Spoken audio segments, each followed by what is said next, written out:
So I haven't shot any updates for a couple of weeks. My wife and I both got sicker than a dog with the flu. You can see the roof. We're on the back side of the house here. The roof is almost done. He's got to do the peak, and then this little porch over here, the other side of that's not done yet. Other than that, the roof is done. We'll take a little walk around here.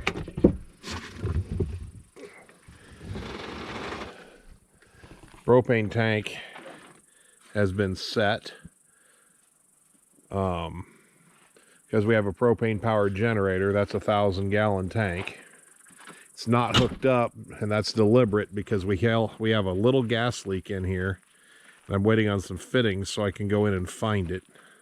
You see the flue pipes sticking out right here by the back door. That's for the water heater and the furnace. We do have a construction dumpster that was supposed to be here this week. Still not here.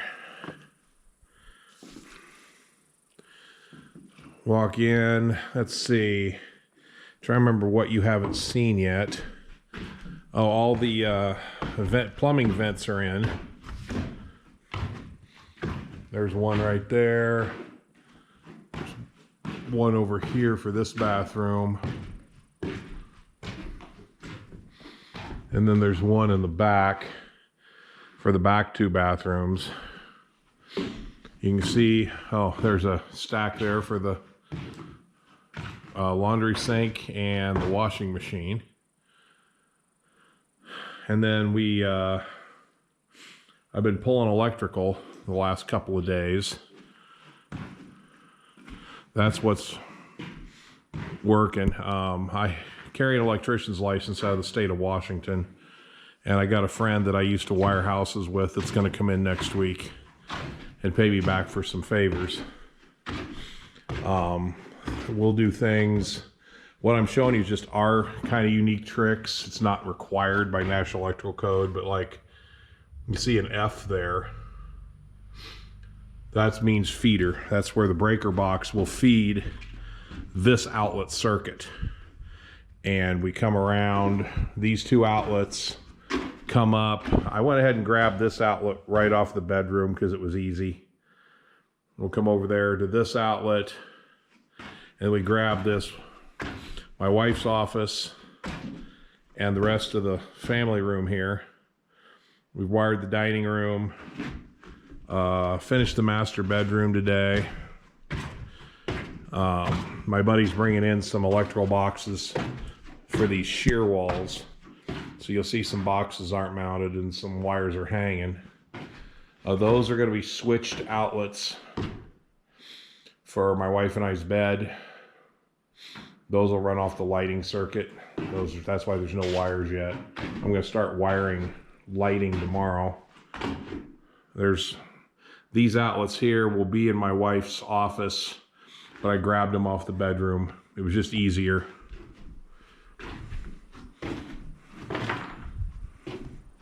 So that's really all. I fixed the two heating runs downstairs. The wrong doors have been picked up. All the drain lines are in downstairs. I'll save that for the next update. I'll probably shoot a video next weekend as we wire this place up. And we'll get this will be episode 10.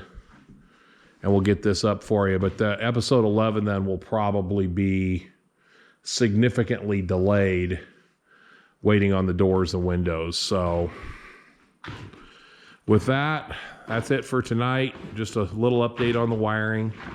You know, we do things like this. We market refrigerator, and this is getting a Sub-Zero, and microwave, and this is getting auxiliary water heater. And what that means is we're putting in what's called an on-demand water heater here because my wife has a great big soaking tub. A standard water heater will not fill it. The problem with on-demand water heaters is they take too long to get hot water up to the dishwashers. So then your dishwashers don't clean. And we are putting in 2 dishwashers here. So what we're doing is putting in a standard little 4-gallon water heater that can be flipped on by a wall switch right there. And that will, and we're only going to use that when the dishwashers are going to run, but we'll have hot water supplied directly to them at all times. And that will really help us out quite a bit on getting those water heaters or those dishwashers to clean well. So that pretty much tears it for tonight. So thanks for watching, and we'll see you in a week or so. Well, guys, it's been about 9 days since I shot a video, so I wanted to bring you up to date. Last 8 days, I've had a friend of mine in here from Washington, and for 8 days we pulled wire. So you see the main box there made up. See the generator panel there. I'll take you up and over. You can see the feeders coming over. It was about 6,000 feet of wire we pulled in 8 days. I have managed to screw up my knee something fierce doing it. There's a little bit that's undone. The lights in the garage aren't up yet, as far as the boxes and the wire. That is the wire for the lift. Took us a while to figure out where they wanted us to land that wire, but we now figured it out, so that'll be a quick and easy fix. Let's see here. Still waiting on the parts to come in so I can find the leak in the gas line.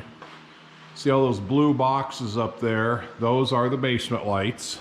This here, by square footage, we had to have 3 circuits in this basement, so that's one of the circuits. Circuit's something that goes back to the breaker box if you're not electrical. We were 20 some odd feet of 12 gauge wire short. From that box there under the window to that box there under that window is the only piece of 12 gauge missing. So I got to get another roll of 12 gauge. Little trick we'll use when we're putting electricity into an island is you'll see these wires hanging here. Those are my circuits going up to the island, and they're stapled to the floor, and they can just hang there until we need them. This is my list of things that I have to do before the place is insulated and drywalled. A lot of these are, you know, half-hour to an hour jobs. There's a couple of them on there, they're a day or two. But I've got until at least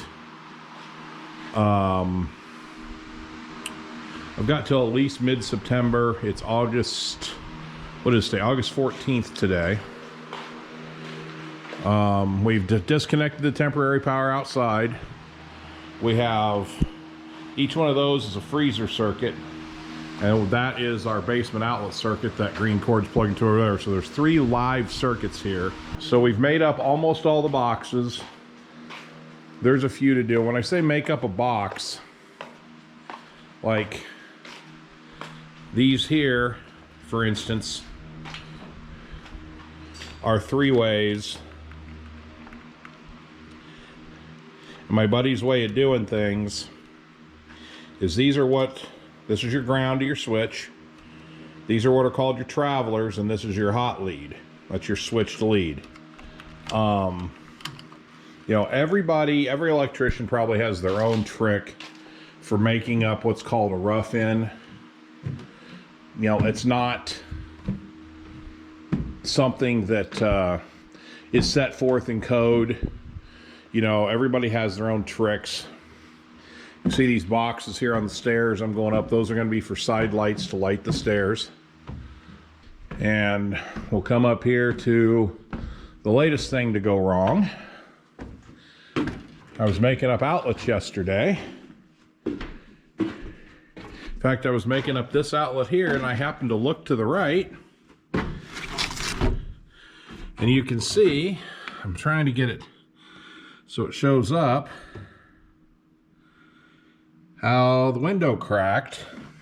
And it really cracked from here, went down and went up, and this was never impacted. This is pure stress crack. If you look right here, it looks like that's a pinch point. So that window's got to be either fixed or replaced. I'm still trying to get a hold of them today. I've left a couple of messages. This floor electrically is done. You can see the lights for our kitchen walkway. We're going to do pendant lights over the island. We ended up with 78 total can lights. A lot of those are on the porches. And we ended up with a total of 120 some odd lights in this house. And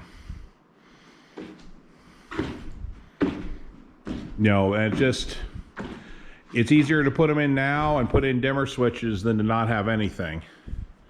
I'm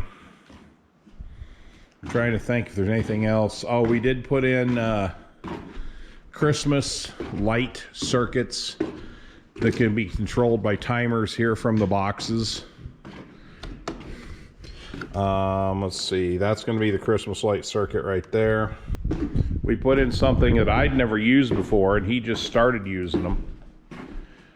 We put in adjustable boxes where we're going to have a tile backsplash here.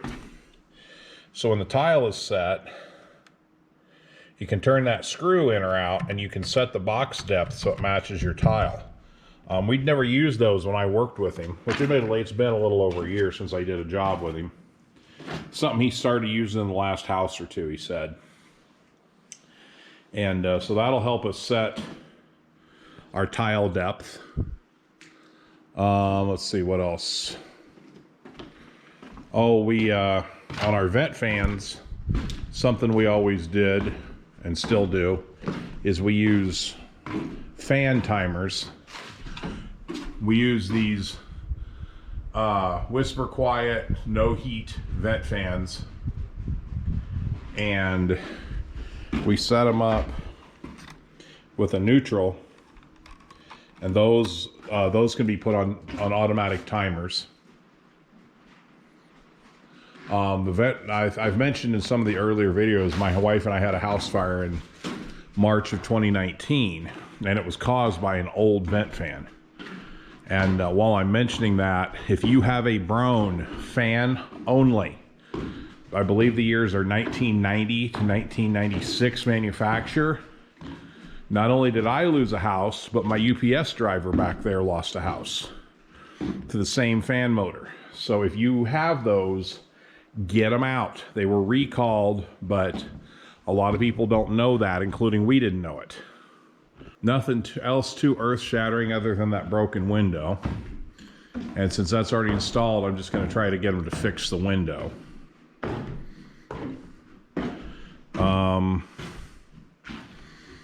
Let's see, you're supposed to have an outlet every 6 foot of wall space, meaning if that, let's say that wall right there is 12 feet long, if there was an outlet in the middle, you go 6 feet one way or 6 feet the other. And if you look at the code, small appliance cords have to be between 4 and 6 feet long.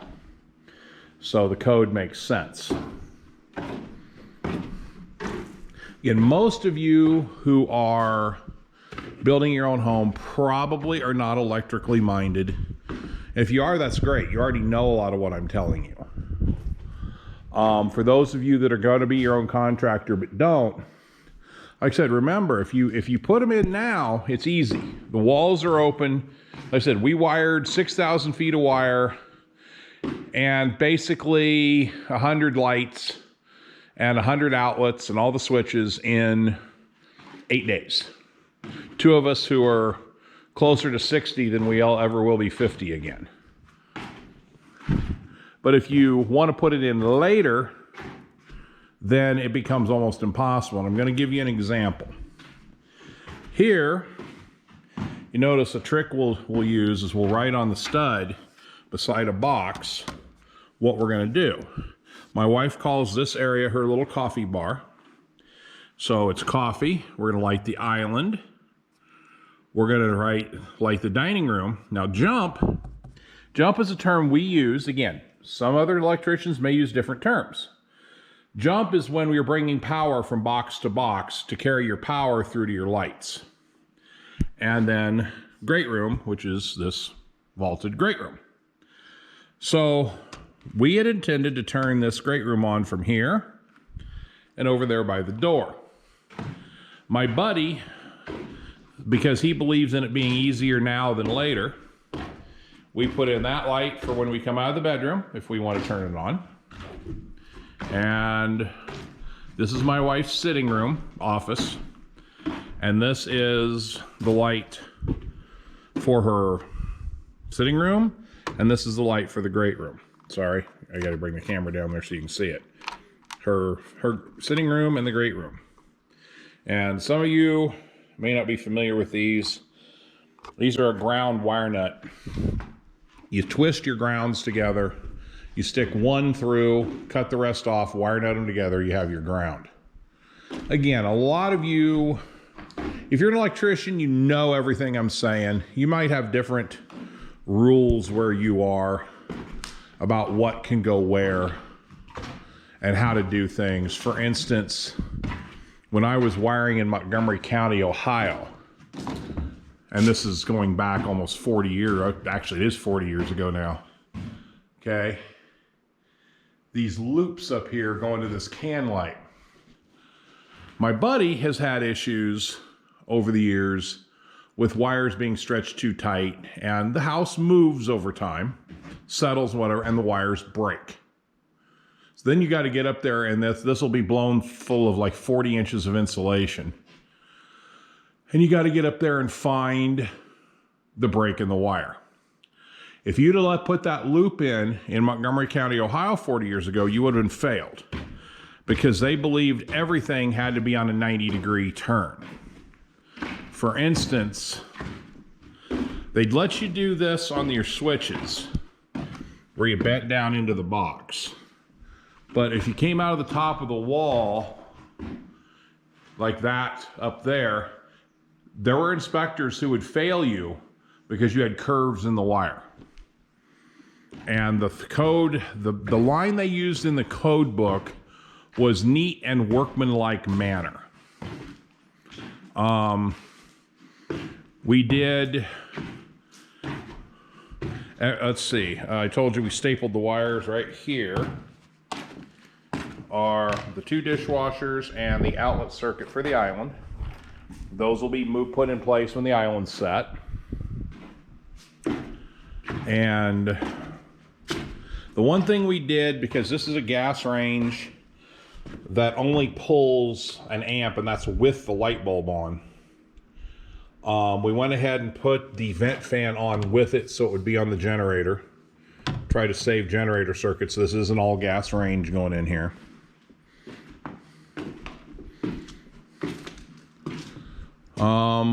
But like I said, this floor is completely done. Downstairs will take me probably a day to finish everything up once my knee heals up. We did put a can light here at the top of the stairs, and we put one here at the bottom. The reason being, the reason we went with these tread lights is, trying to get up there, even though we're going with LEDs, which don't fail very often, if you have one fail up there, it's going to be a boogaboo to get up there and get to. That's why we put the windows in the stairwell. And then we put another can light here in the bottom of the stairs. One thing about it, my buddy believes in lots of light. The lift, in case any of you are ever going to put one of these in, this is a Ameriglide wheelchair lift, and that little black cord down there is power. And so I'm going to set that back in that corner of our alcove here for the lift and put a plug in there. That's one thing but again, I've got 9 lights to set here. I've got to pull wire, and I've got about, probably 40 boxes to make up when my knee heals. Then we'll go over my to-do list here and we'll call this an episode.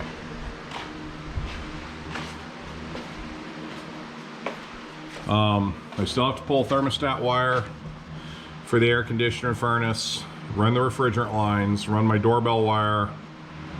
I have that gas leak I have to find. I have to connect up the pump, finish the return air connection, put in the lift power, finish those last outlets, garage lights, storage lights, basement lights.